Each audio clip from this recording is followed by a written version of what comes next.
Have you ever walked into a crowded room and felt like everyone else was handed a secret social script that you somehow missed? They know exactly when to smile, when to speak, and how to read the invisible emotional currents in the air without even trying. For decades, society has treated people who do not naturally follow this script as if they were broken, defective, or simply misbehaving. But the biological truth is far more fascinating and complex. What if their brains are not broken at all, but rather running on an entirely different, highly specialized operating system? Today, we are going to completely dismantle one of the most misunderstood neurological realities in human history, the autism spectrum. We will explore every major type of autism, decoding what actually happens inside these extraordinary minds. From the extreme, brilliant focus of Asperger's to the agonizing biological traps of Rett syndrome and the intense survival mechanisms of PDA. Adjust your certainties and forget everything you thought you knew, because by the end of this video, you will realize that neurodiversity is not a glitch in the human matrix, it is a masterpiece of cognitive evolution. Classic autism, Kanner syndrome, the literal mind and the internal GPS. Let us begin with what is traditionally known as classic autism, or Kanner syndrome. Imagine for a moment that the world operates with an invisible instruction manual. For a neurotypical brain, reading a facial expression, understanding a sarcastic tone, or knowing when to take turns in a conversation is automatic. But for someone with classic autism, that manual was never provided. It is not that they do not want to connect. It is that their brain interprets reality through a radically different, highly literal filter. The earliest signs usually appear before the age of 3. Sometimes, spoken language is scarce or non-existent, and the person relies on gestures, pictograms, or digital tablets to communicate. Other times, they do use words, but in a very particular way. Instead of answering spontaneously, they might repeat phrases from movies, songs, or the exact question you just asked. If you ask a child, "Do you want water?" they might reply, "Do you want water?" They are not doing this to confuse you. Their brain is actively processing the language by mirroring it, and when they do express themselves, it is often with extreme literalness. If you tell them to, "Give me a hand with a task," instead of understanding that you need help, they might look at their own physical hand in bewilderment. Socially, the invisible rules of human interaction are an indecipherable code. If someone sarcastically says, "Great, it's raining on our picnic," the autistic mind will understand the meteorological fact of the rain, but completely miss the hidden annoyance in the speaker's tone. To navigate this confusing world, their brain relies on strict routines.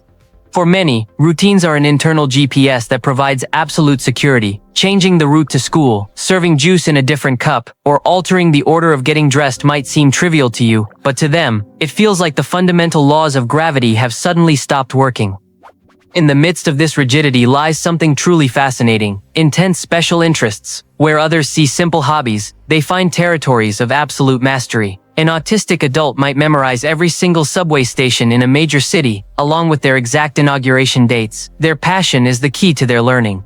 When sensory overload hits, when the buzzing of a light bulb feels like a jet engine or a clothing tag feels like sandpaper, they might experience a meltdown. This is not a tantrum designed to get attention. It is a neurological short circuit, a desperate system overload that requires space, silence, and deep empathy to stabilize.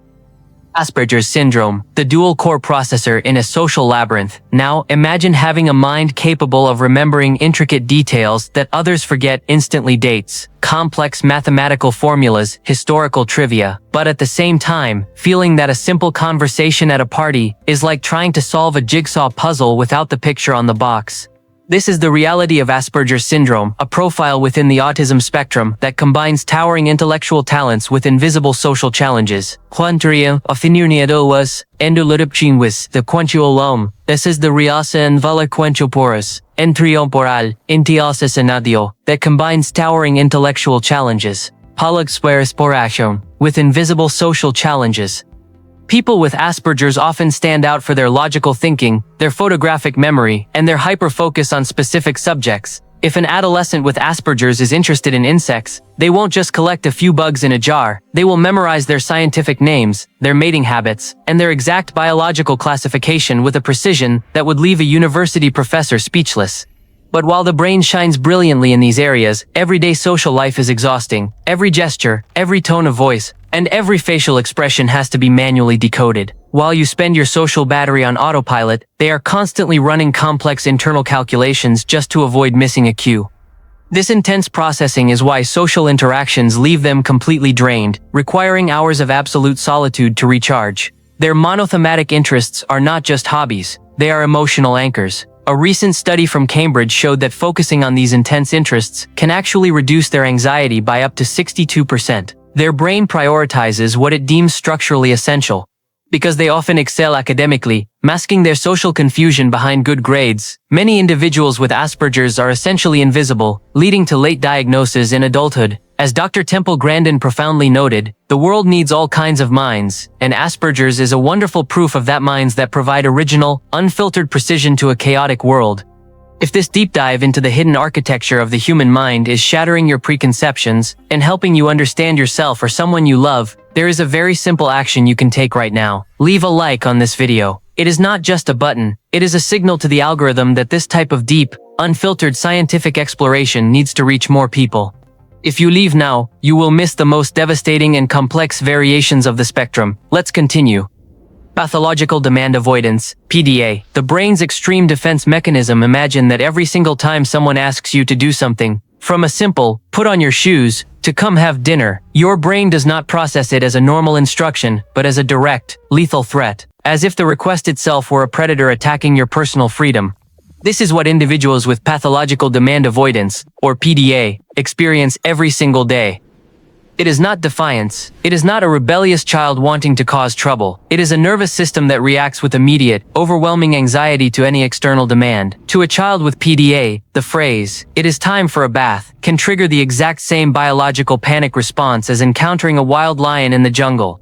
The anxiety is so intense that even positive demands, like a surprise gift or an invitation to play, can provoke absolute rejection because they are experienced as external pressure. Yet, here is the fascinating paradox. When these exact same actions originate from their own initiative, everything changes. If no one asks them to do it, they might spend hours researching a complex topic, cleaning a room spontaneously, or helping a stranger. The secret lies entirely in how the situation is framed. Offering choices instead of direct orders, or turning a task into a personal challenge, lowers the neurological alarm. Furthermore, unlike classic autism, individuals with PDA can sometimes appear incredibly socially skilled, charming, and integrated. But this charisma is often a survival mechanism, a conscious, exhausting performance designed to manage the situation and regain control over their environment. Behind the mask of resistance lies a nervous system on high alert, desperately trying to feel safe. Childhood disintegrative disorder, CDD, the heartbreak of the collapsing mind. We now enter one of the most heartbreaking and mysterious territories of the spectrum. Childhood disintegrative disorder. Unlike other forms of autism where differences are apparent from the very beginning, in CDD, a child begins their development in a completely typical manner. They learn to walk, they speak in full sentences, they play, they laugh, and they connect with their parents. Everything is going perfectly. But suddenly, usually between the ages of 2 and 10, a devastating biological shift occurs. They begin to rapidly lose the skills they had already mastered. Imagine a beautifully constructed building suddenly collapsing from the inside without any warning. A child who used to tell elaborate stories stops speaking entirely overnight. A little girl who used to run and jump suddenly starts tripping over her own feet. The bright, easy smiles are replaced by a distant, disconnected gaze. For families, this regression is an agonizing, silent grieving process.